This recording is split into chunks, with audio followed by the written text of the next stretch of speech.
Yo, what's going on, guys? It is Winnick here, back again with a brand new video today. We're going to be continuing my series in which I review every single Marvel Cinematic Universe film up to the release of Ant-Man and the Wasp: Quantumania. Today we're going to be reviewing Thor Ragnarok, which is the 5th film in Phase 3. So Thor Ragnarok was directed by Taika Waititi and has a handful of returning cast members such as Chris Hemsworth, Tom Hiddleston, Idris Elba, Anthony Hopkins, and kind of a returning cast member of Mark Ruffalo.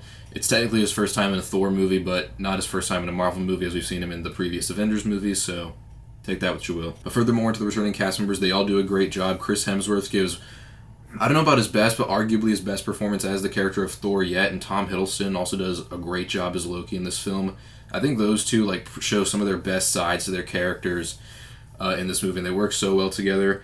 Mark Ruffalo was also really good in this movie as the Hulk. I mean, he's always been good as the Hulk and as Dr. Banner, but in this one we kind of see more of him in a kind of complex way, and I think he does an excellent job too. And although Idris Elba and Anthony Hopkins don't come out too much in the film, they have some interesting moments that are really monumental to the Thor franchise. And so, for the scenes they're in, they do a great job. And speaking of excellent acting, we have Cate Blanchett, who gives a great performance as Hela, the goddess of death. And this is actually her debut in a Marvel movie, and Cate Blanchett does an incredible job at playing this villain, in my opinion. Cate Blanchett's a very talented actress. I've liked her in basically everything I've seen her in, but this one is one of my favorites that she's done. She's so good. She does an excellent job as this character, and I really don't think they could have cast a better actor to play Hela, the goddess of death. We also have Tessa Thompson making a very intriguing debut as Valkyrie. Now in this movie, we don't get to see her probably as much as maybe some would want to. However, every single scene she's in, she does a great job at, and it kind of just makes you want to see more of Valkyrie in the future. And I thought Tessa Thompson did a good job at playing Valkyrie. She's very charming, she's very interesting, although you don't exactly know if you can trust her just yet. But she plays the character very well, and I think that although she doesn't come out in the film as much as maybe some would have wanted to, I think every single scene she's in, she does a good enough job to really make up for that. Jeff Goldblum is also really hilarious as the Grandmaster. He's kind of one of the more side characters in the movie, but whenever he's there, he steals the show. And Jeff Goldblum's awesome, and he does a hilarious job playing the Grandmaster. I say hilarious like it's a joke, but what I mean is that the Grandmaster's a funny character, but Jeff Goldblum actually does a great job at playing it, and I kind of don't mind the fact that the Grandmaster was basically written for Jeff Goldblum, if you know what I mean. As I kind of touched on previously with some of the actors, they give the characters more to do. I talked about how they have more to do with Hulk this time. Now, I kind of find it interesting what they do with Hulk this time because aside from the Incredible Hulk movie starring Edward Norton, whenever we see him in the Avengers and Avengers Age of Ultron, it's kind of the thing where we kind of just see him between Banner and Hulk, and we kind of know that when Banner gets angry, he becomes the Hulk, and they kind of play more towards that a little bit in Avengers Age of Ultron about the complexity there, but they kind of show even more complexity of it in Thor Ragnarok that makes him a lot more compelling, in my opinion, and I think they executed it way better than they did in Avengers Age of Ultron. And on top of that, it's also kind of interesting to see Hulk have somewhat of a conscience at a certain stage, because usually whenever Hulk just goes mad, it doesn't seem like he has a conscience. However, we see him have more of a conscience in this film than we do in previous films, and it's interesting to kind of see that dynamic between the two sides of that coin that is Bruce Banner and Hulk. How there's so much, how do I say it? There's so much complexity going on between the process of becoming the Hulk, because there's so much responsibility but not really being able to control your anger. So I just think the way they execute all that is very well done in this film. Thor and Loki also make a great duo. Now it's interesting because this is the first time that we've seen them actually have to team up and do stuff together. Previously they've always just been rivals, and we've touched on that in previous Thor movies. And it's kind of cool to see the two of them have to put their differences aside for the greater good. And it adds a little bit more complexity to both of the characters, especially Loki, considering that before this film Loki was a lot more of just, he's a straight bad guy with somewhat of a sad backstory, but just very, very bad guy. And we see in this one he's more of an anti-hero, and we see that there's more complexity to the character, and he's starting to become a lot more likable at this stage. And at this point Loki is on a redemption arc, which really kind of balances out the character a little bit, makes him way more likable than he used to. So I think the writers did a great job with that, and Tom Hiddleston gives such an excellent performance of this character. I said it before and I'll say it again, they could not have picked a better actor to play Loki. And it's, even with Thor, Chris Hemsworth, no one could have played Thor better than Chris Hemsworth. And even though he's the same clean-cut good guy in this movie that he was in the previous movies, you do kind of see that whole aspect of him wanting to help his brother, and that he does actually love his brother, but He's not sure if he can trust him based on previous things, which is understandable, but it's just such an interesting dynamic to see between these two of them,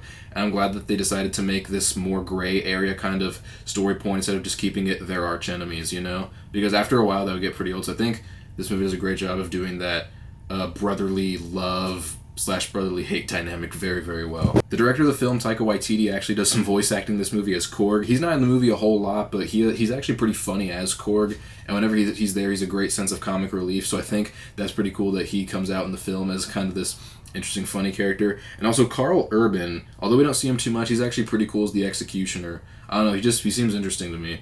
And he's not in it too much, but the scenes that he's in are pretty cool, and I think he's a kind of an interesting sidekick to Hela. So of course this is a very well-acted movie, but there's so much other stuff about this movie that I love. For example, I really love the exciting action sequences that look epic. I mean, the fights and the battles are like epic and they're well choreographed, and I love the way that they're shot, as well as the different uses of action, the different uses of the props, and the different uses of the prosthetics, and just the way that the whole thing looks is incredible. What I also really like is that there's certain shots in this movie where the fights almost kind of look like an epic like war painting or epic battle painting that like is in live action and moving. I think that was such a great idea on the art director's part. I think that was such a great idea, and the way it looks is incredible. As I said, this film's visually appealing, but like aside from just the action sequences, in general it's a very colorful looking movie, and also I think the set pieces and the way that the locations they filmed at, the way the colors are set up, the way it looks so great. Like, it's one of the best looking Marvel movies I've ever seen. And I think that, like, even all these years later, I think even though it's only been like 6 years, I think the film still looks really, really good, man. Just every time I look at it, I'm just like, that is a great, visually like dazzling looking movie, and every time I watch it I just can't help but like keep my eyes glued to the screen. This film is also very fun. As a lot of people probably know, Thor Ragnarok is known for being a more humorous movie than the previous Thor movies, but in a way that like works very, very well to the story.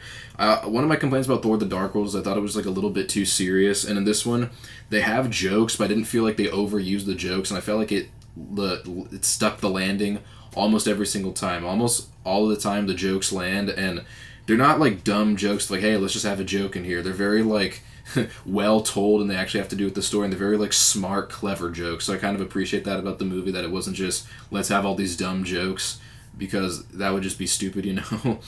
And I don't know, the jokes work very well with the story. I love the way the characters and the actors deliver the jokes as well. And with as fun as the movie is, it also moves at a quick pace. This movie is just a little over 2 hours long, and whenever I was watching it the other night, it did not feel 2 hours long to me. It felt like it was more like an hour and a half long, which is kind of amazing, considering that usually these kinds of movies don't feel that short. And as I said, the seriousness of the story isn't overshadowed by the humor, which was a great job on the writer's part. I'm glad that they didn't overuse the humor, and I'm glad that the story was serious enough that I cared, but also that they had enough comic relief that I laughed. What I also love about Thor Ragnarok is the very interesting take on the Thor mythology, and how they bring the Ragnarok storyline from the actual Thor mythology into this film, and they incorporate it very, very well. And I don't know, it was kind of just a cool idea to have that in there, and I think that the way it plays out is really well done. I think the actors and the writers and everyone that went into bringing out the Ragnarok story did a great job. And one other kind of thing that I find kind of fun about this movie is the use of the Immigrant Song by Led Zeppelin. Usually I hate it whenever songs that are in trailers for movies don't actually come out in the movie itself. They didn't do that with this one. They kept Immigrant Song, and although it doesn't change the story at all, it was kind of fun to see them do that. It gave Thor a little bit more of a, I don't know, kind of like a retro comedy action movie kind of vibe, and I just thought the use of Immigrant Song in this film was really interesting and fun. I thought it was really cool. This is easily the most well-made Thor movie. As much as I love the first Thor, and I think Thor the Dark World is okay, those movies have some flaws, obviously, and like I said, the first Thor I love. There's a couple things I thought could have been a little bit better that I feel like were really capitalized on in this movie. I thought this movie was just noticeably better than the first Thor, even though the first Thor is a great movie. And then it's so much better than Thor the Dark World, which I thought was an okay movie, but just disappointing as kind of a sequel. So I'm glad that Thor Ragnarok is easily the best Thor movie, the most memorable, the most well-made. I'm glad that like this is like one of the exceptions in the MCU where film actually improved upon the previous ones. As I talked about in my Captain America Civil War review, I talked about how Captain America was the only franchise thus far in the MCU that every film kind of improved upon the last one. And although the Thor one is not as consistent, we had a great one, we had an okay one, and then we have one that's better than all three of them. As inconsistent as that thing is, I'm glad that Ragnarok improved upon the last two, so props to Marvel for that. So as great as Thor Ragnarok is, and as it is also one of my favorite Marvel movies, I only have a few small little flaws with it that in the long run I can overlook and it's fine. My first flaw was that although Hela, the goddess of death, was great, and I thought Kate Blanchett was phenomenal in this role, I just wanted to see her a little bit more. It's not that they underutilized her or anything. I thought her placement in the movie, as well as the way they incorporated into the story, was actually pretty well done, and I don't think they really had any missteps there. I kind of just wanted to see her just a little bit more because of how interesting she is. And then I thought about how the visuals in this movie are stunning, and they are. And although the CGI in this film is terrific, there's a few moments where it noticeably wasn't as convincing. Now, obviously, when you see a film with this much CGI, you know that it's obviously a computer-generated image, but if it looks great, you don't even think about it, and it's kind of just like, it's like you don't care about it. But there's a couple moments in this movie where it's like, okay, I can kind of tell that you're a generated image on a screen. It doesn't feel as convincing. One example is the scene in which Hela breaks Thor's hammer. In the trailer, the background for that thing was a different background. It looked way more convincing than the actual one they used in the movie. So that was one kind of thing I was like, okay, that scene doesn't look as convincing, but that's just like one small little frame out of this whole film that just bothers me. So that's kind of just, it's something that I can overlook in the long run, but just I can kind of just tell it's whatever. But, it's in the long run, it doesn't matter. And Thor Ragnarok is an excellent film. It's one of my favorite Marvel movies. I think it's one of the best Marvel movies. And so it's that thing where it's like, whenever I think about this movie in the end, it's like I can overlook those flaws, because Thor Ragnarok is an awesome movie. I really enjoy this movie. I love Thor Ragnarok. I think it's easily the best Thor movie. I'm giving it an overall rating of a 9.5 out of 10. It is very entertaining, and actually, I'm going to give it a grade of an A+. Now, actually, I wasn't sure that I was going to give Thor Ragnarok an A+ or not, but upon rewatching it last night, I realized, you know what? This film really is a great film, and I totally forgot how great this film is, and I was like, you know what? It deserves an A+, although it's not perfect. It's as close to perfect as a Thor movie could have honestly got, in my opinion, and my complaints are so small that I couldn't even bother to count that against the grade, because Thor Ragnarok is an excellent film. So that was my review of Thor Ragnarok. I hope you guys enjoyed the review. Make sure that you tune in to my channel just a few more days to watch my review of the next film in the Marvel Cinematic Universe, Black Panther. Hope you guys enjoyed the video. Make sure that you hit the like button, hit the subscribe, hit the notification bell so you get notified when those videos. Leave a comment down below letting me know what you thought. And that's been it. Peace.